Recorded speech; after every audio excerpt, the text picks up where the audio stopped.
is a good news item, I think, normally.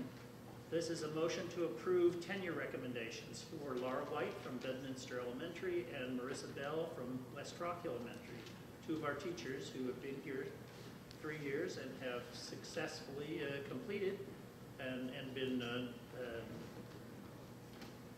chosen to move forward with their tenure due to their support and skills in the classroom.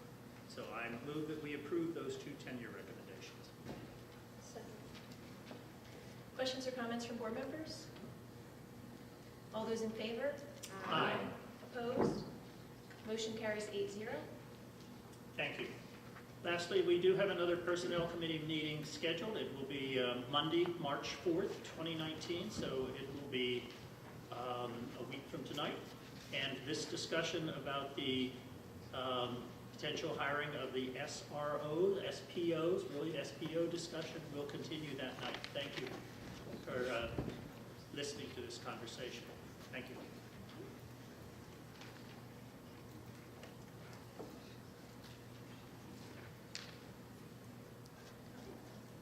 Next up is policy. Ms. Canary. The policy committee did not meet in the month of February. The next meeting is scheduled for Monday, March 5th. Thank you. You mean Monday, March 4th? We gave you one day. Yeah, it says the 5th, but it is the 4th. If they came up with 5th, that's fine. Okay, technology, Mr. Rice. All right, thank you. Never fear, technology is finally here. But that's what I'm just sticking with it, Doug. The Yarnell, sorry. We had a great committee meeting for the first one of the year. We had an awesome presentation by two of our technology guys on our technology team, Mr. Dan Alexander and James Riley. Did a great job showing us Land School classroom management software. It enables the teachers to see what the kids are doing on their laptops while they're in a classroom. It also allows them the ability to control and blank out their screens so they can get a little more heads-up time and presentation time where they can actually pay attention. There's a lot of great pieces. If you didn't see the technology committee meeting, I would recommend seeing the video. It's awesome. They did a great job with the presentation. There's a lot of positives with that. It's specific to Lenovo. We get it free for a year, but they're going to do a little bit more research. We have a couple more questions as far as which one we can actually possibly pilot on a small subset to roll out to the teachers. And I think it's an awesome tool for the teachers. I asked that the technology team make it easy for the teachers so that they're willing to use it, and it's actually pretty simple. I saw it twice, and I liked the presentation, so just an FYI. There was a couple other things that we talked about. One-to-one for the 6th graders at middle school. The sleeve for the 6th grade laptops at the middle 6th graders, and whether to decide if we're going to self-insure or continue the current recommendations for insurance for the laptops. Those still need further conversation, which they will be discussed in the March 4th committee meeting. And that's all. Thank you. March 4th is going to be a long night. I know. Okay, the next committee report is for the Upper Bucks County Technical School. Mrs. Dolan could not make it tonight. Unfortunately, her power is out and she is dealing with that over in Bedminster. But she did send me her report, so I'm going to share that for you. The Upper Bucks County Technical School met on Thursday, February 21st. 47 new inductees into the National Technical Honor Society, and the event was held on February 11th for the induction. There were donations, numerous sponsors for the new food truck, as well as Montgomeryville Cycle Center, a 2005 Kawasaki Ninja to small engines, Hart Mechanical 304 stainless steel strips for TIG welding. Kirsten Phillips, a homeschool student from who resides in Penn Ridge, was recognized. She's a culinary arts student. She was the most outstanding level 1, 2, and 3 student. She took the top spot at the Skills USA Culinary Challenge as a sophomore. She plans to attend Bucks County Community College for Hotel Restaurant Management. The JOC approved the operating budget for the 1920 school year. This year, the budget was produced by our business manager as well as a cooperative effort from the 3 sending schools, business managers, the business manager, and Mr. Suida will be presenting the budget to the Finance Committee. Amber's Meals, we already talked about that, and the flyers are up at the front. So, keep that in mind for St. Patrick's Day and for the Easter Bunny. And a public auction is being held on March 16th at 9 a.m. and information is on the website. I believe the auction has to do with the old cabinet making, that they are auctioning off all of the equipment from that course since it's no longer there. The next Upper Bucks County Technical School Board meeting is scheduled for Thursday, March 21st, 2019. And the next committee report is Act 48. Mrs. Walters. Thank you. I just want to piggyback off the tech school. They also do grooming services for your dogs. And I picked my dog up there today, $16. And they bathed my dog and brushed him.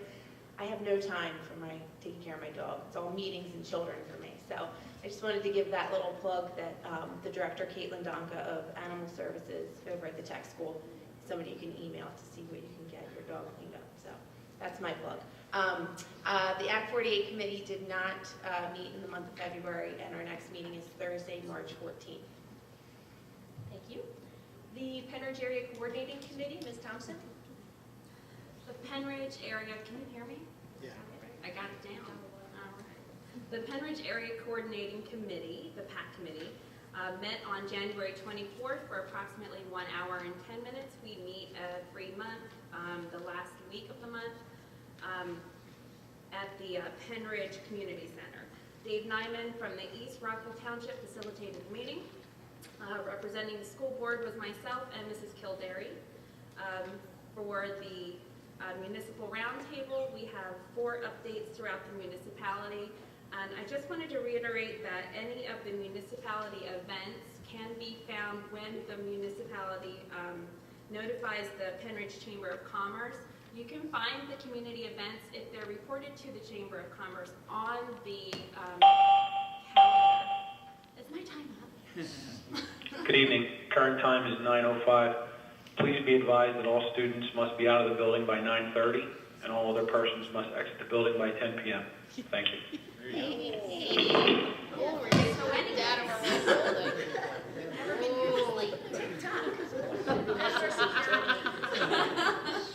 Okay, so you can find all of the municipality events that are reported to the Penridge Chamber of Commerce on the community bulletin board, and our school district website does have a link. Just look at the Penridge School District website and the community calendar. So you can find all those events there.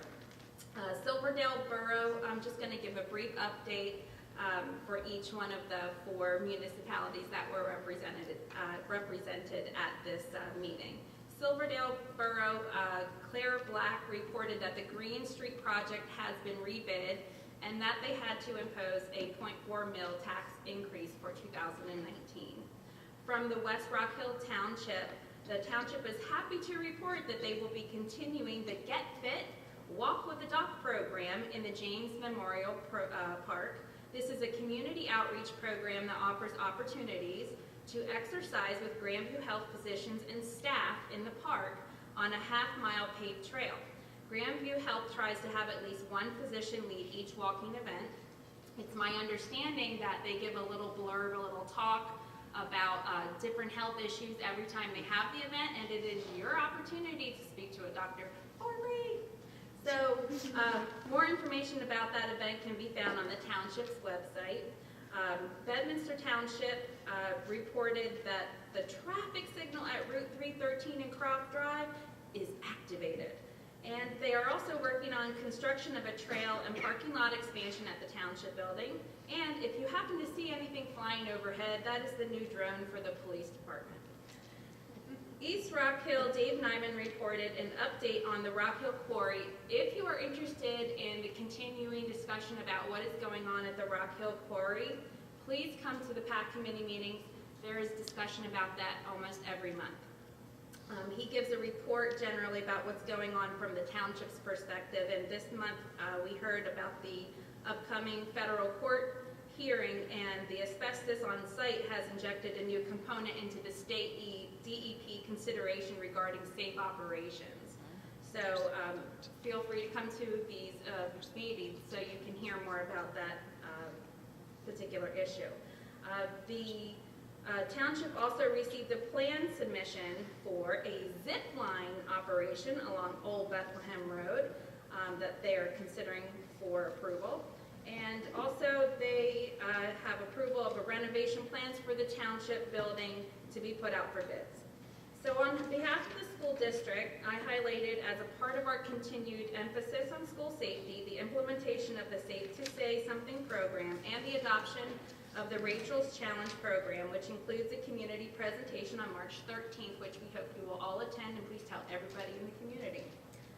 The next meeting will be held this Thursday, please come, February 28th at 7 p.m. Generally, our meetings only last for an hour, so Penridge Community Center, hope to see you there. Thank you. I didn't. And just out of the federal trial they did have the federal trial, and they're awaiting a decision. I think they're expecting a decision this week, any day. I think they thought it was going to be Friday, but And it didn't happen. I'm sure that he'll have an update for us if you come to the meeting on Thursday.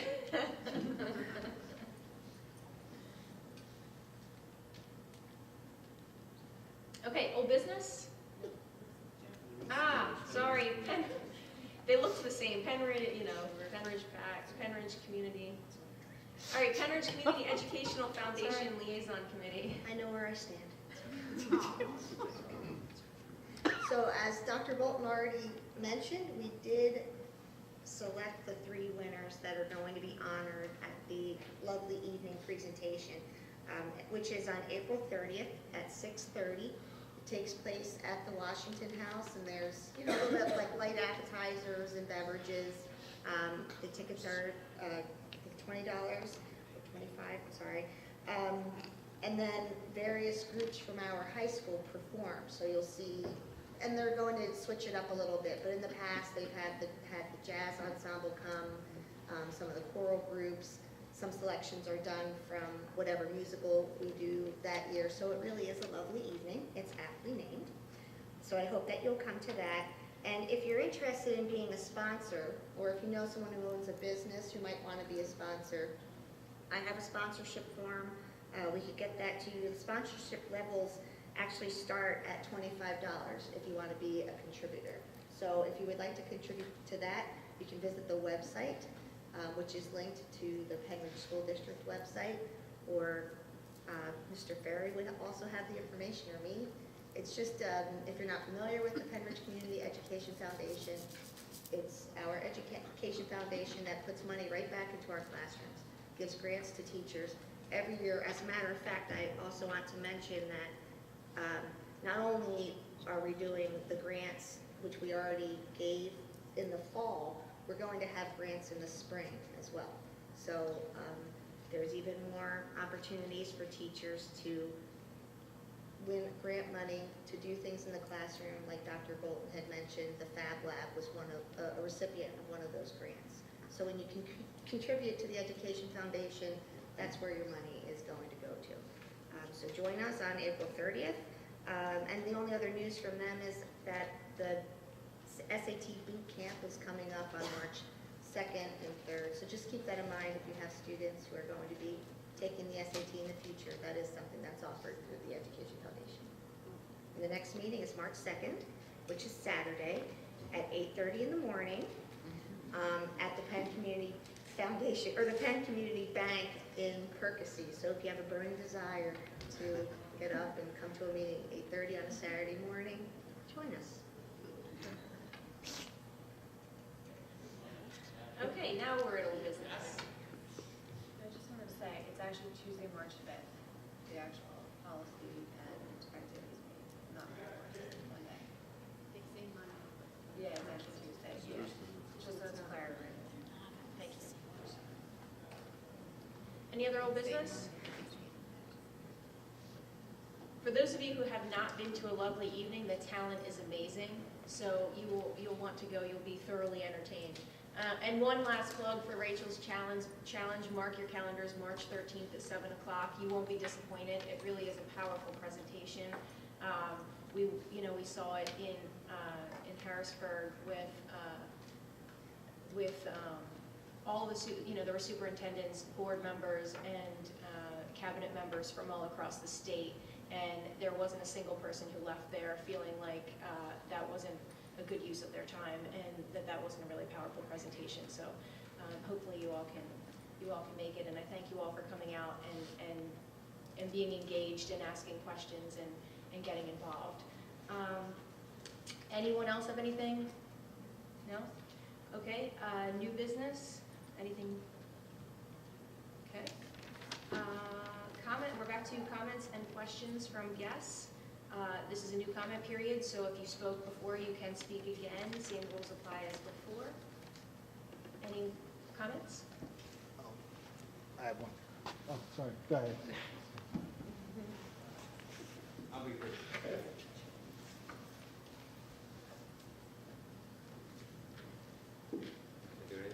Press the button. Touch the face. Yeah, make it better. Owen, big label right there, great. Again, thanks for the answers, thanks for the time. Dr. Bolton, stats and statistics, makes me very happy here. The only concerns I have, I guess, I don't know if it would be directed to Dr. Bolton specifically, but my concern is over the budgeting aspect of training. That's going to be a significant expenditure per year. And my concern also, we've talked about like the years of talking to the police department and about the SROs and stuff like that. This act that enabled the school police officer has only been around since what, June of 2018? Prior to that, it's all SRO, and that's great. That's a cop in the school, and that's that discussion. Since this act, it has only been the time that the school police officer has become an option.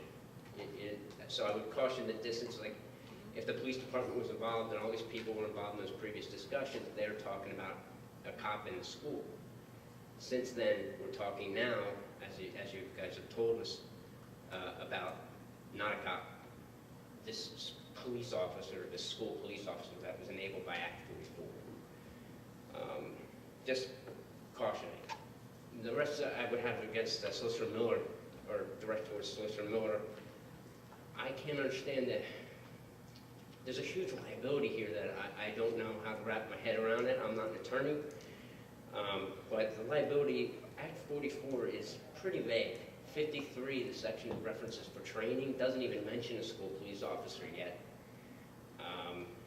And if you're going to hire somebody who's had Act 120, going through the academy in the 80s, how old can that be? If he's gone through the academy in the 80s and maybe been retired for 5 years, he hasn't done anything, hasn't kept up with updates, how do we resolve that? Again, the liability, I would just urge to be concerned about the liability that the school appears to be opening itself up to with so many unanswered questions in a vague and ever-changing act. And secondly, or lastly, maybe if it sounds like a great idea, the school resource officer or school police officer, he doesn't have to be armed. You don't have to bring guns into the school. You can have these police officers with the judge giving them the authority and power, but the act specifically says that they don't have to be. They sublist if they are going to be armed. I don't have the subsection with me, I'm sorry, but you don't have to bring in a gun. I spent a lot of my life around guns. The more guns, it's never the answer. So, thanks for your time. Any other public comments? You have to go to the...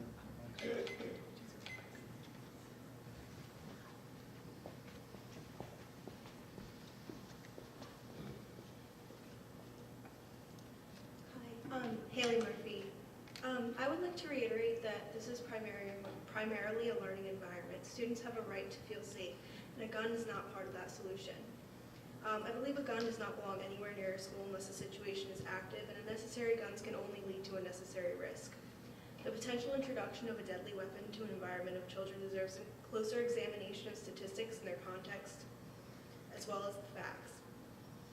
As well, the ability for a child's behavioral issue to be handled by a police officer is an overstep and an early introduction to a criminal record which cannot benefit our students. A better address of mental health in our student body would be more beneficial.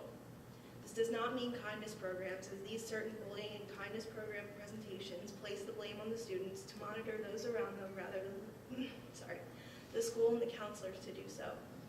I understand the idea that relationships with the students can be beneficial. However, why does a person need a gun to do this?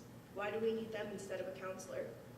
Kindness presentations do not solve the issues of mental health, and neither does the shallow curriculum employed in their health classes, which speak of mental illness as if it's uncommon, as if none of the students are dealing with this within the classroom. Bullying has been addressed since I began my public education, and yet the issue of gun violence still lingers. Each of the times a student has committed terrible acts in their school community, there were signs which could have been noted if professionals had properly attended the situation. I ask the board to avoid making decisions based on fear rather than rationality. And I would like to ask you all to consider the facts and reality of the situation, as unfortunately we do have examples from what has occurred before. Those who are in the school daily have spoken as to how they feel about safety in the school. And I would like to mention as well that 70% of schools do have school resource officers, because the majority of our population resides within metropolitan areas where crime rates are high. A 3 in 197 chance of a resource officer ending the shooting, a 1.5% chance, does not match the risk that a gun poses.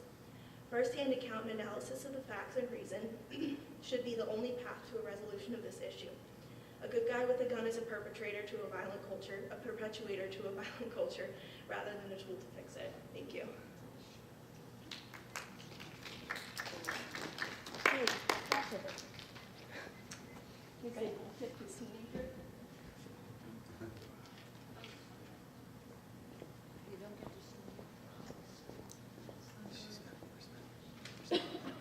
Hello, my name is Georgia Dolan, and I'm a junior here at the high school. And I just want to point out an argument that goes along with this that a lot of students share along with me, that seeing a gun in the one place where you really don't want to is a terrifying factor. And having that fear factor in a school where you spend all day causes, children who do not want to be in a place that has that. And no matter what happens with this decision, there needs to be an education factor with it. Many students that I've been talking to did not know that this was a possibility. And if this passes, there are students who will not be used to seeing a gun in their everyday life. So students need to be educated about why this is happening, what this will mean for the school.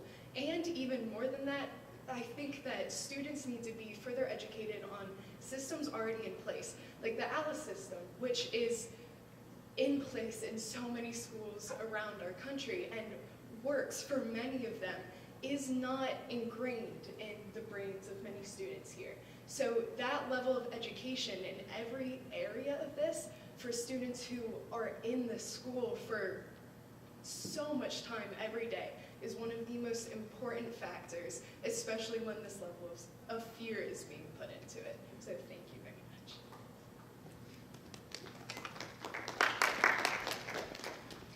Any other comments?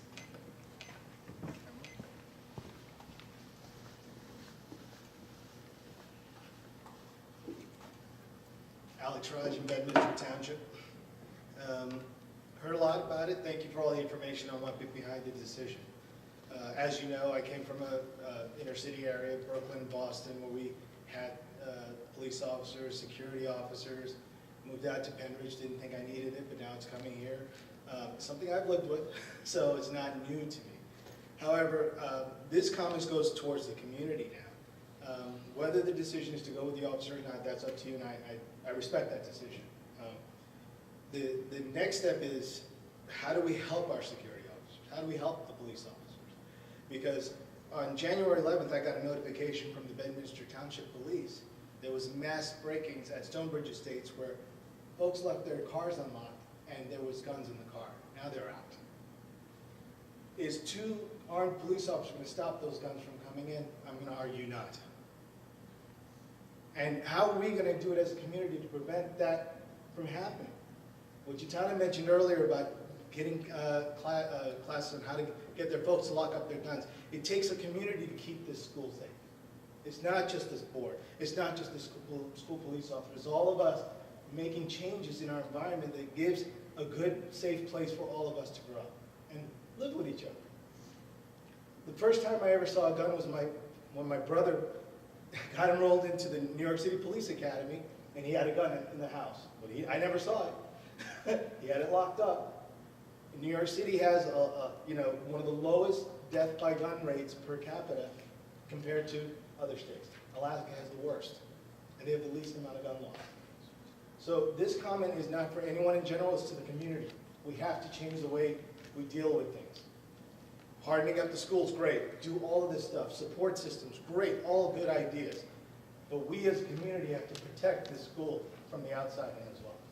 That's all I have to say. Thank you for your time. And thank you for doing your job.